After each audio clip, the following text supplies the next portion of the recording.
ماں باپ کے بعد اگر اطاعت کسی پر، اسپیشلی خواتین پر، مردوں کے لیے تو نہیں ہے یہ حکم، خاتون جب باپ کی ولایت سے نکل کر شوہر کی ولایت میں جاتی ہے تو باپ سے زیادہ شوہر کی اطاعت واجب ہو جاتی ہے۔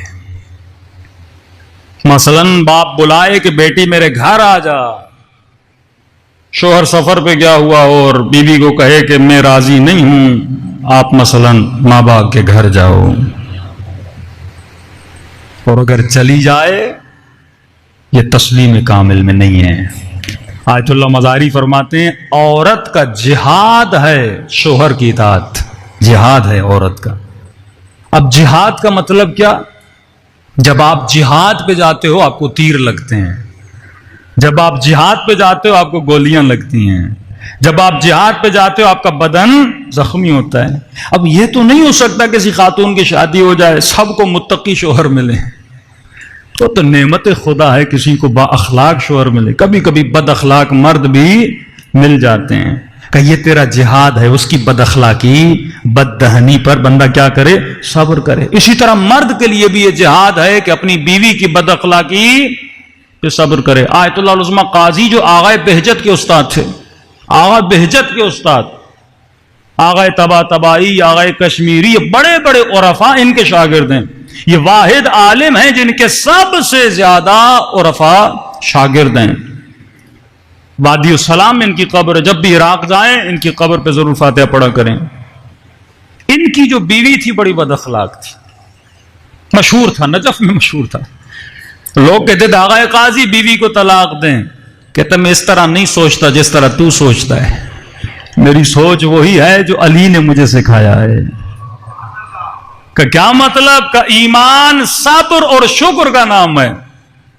اگر شوہر خوش اخلاق ہے شکر کرو گے ایمان کا آدھا حصہ، اگر بیوی خوش اخلاق ہے شکر کرو گے ایمان کا آدھا حصہ، اگر شوہر بد اخلاق ہے صبر کرو گے ایمان کا آدھا حصہ، اگر شوہر بد اخلاق ہے صبر کرے گی ایمان کا آدھا حصہ۔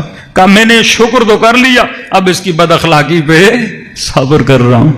اور ایک دن کہتے ہیں آغا قاضی جیسے گھر میں گئے، ایک مرتبہ بیوی نے برا بھلا بولا، اس کے بعد ان کی سانس بھی، مطلب ظاہر ہے وہ بیوی اور سانس کا اخلاق ایک جیسا تھا، اور اس کی بیچاری سانس جو تھی اس نے بھی اس کو برا بھلا بول دیا۔ آغا قاضی اپنے حوالات میں لکھتے ہیں مجھے اس دن اتنی تکلیف ہوئی کہ گھر میں مہمان بھی آئے ہوئے تھے، ان کے سامنے انہوں نے میری بے احترامی کی، میں نے کچھ بھی نہیں بولا۔ کہتے ہیں میں گھر سے باہر نکلا، وادی السلام کی طرف چلا، اس وقت خدا نے مجھے، یہ ایک مقام عرفانی ہے، اللہ نے مجھے اپنی روح دکھائی، اسے تجرد روح کہتے ہیں، اعلیٰ ترین مقام ہے۔ جب عبادت کریں گے تو آپ اپنی روح کو دیکھ پائیں گے کہ جب میں اس چیز پہ میں نے صبر کیا تو خدا نے مجھے میرے جسم سے کیا کر دیا؟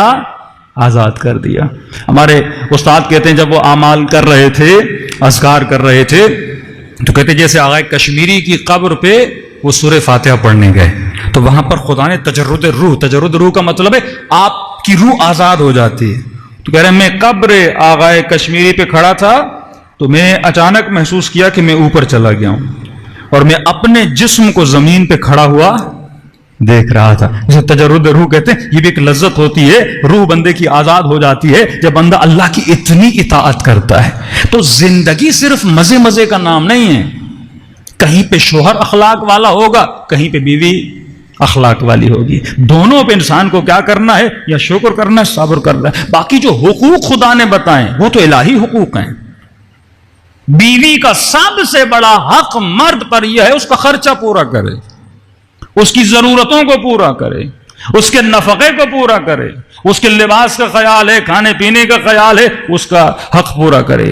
بیوی کے اوپر حق کیا ہے؟ وہ شوہر کی اطاعت کرے۔